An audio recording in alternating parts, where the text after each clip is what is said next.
coding is a whole different mindset. You have to think in a certain, very disciplined way.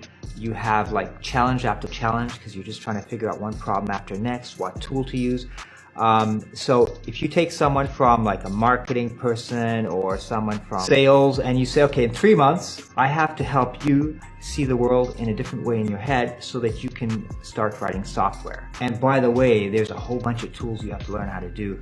It's an interesting experience. So I did that and I really enjoyed it because I love working with people. And I take people in their 20s, 30s, and sometimes 40s, help them learn to think like a coder and how to structure their thoughts. And I guess also it's just at the end of the day, the discipline, because you're going to be doing 12-hour grueling days. But you learn a lot about what your limits are and actually how much more you can do than you think you could do. Because these people they had lives, they had families, and they had to put this on hold to just learn how to react to database technologies, web technologies, HTML, JavaScript, all these things for literally 3 months. It was nuts.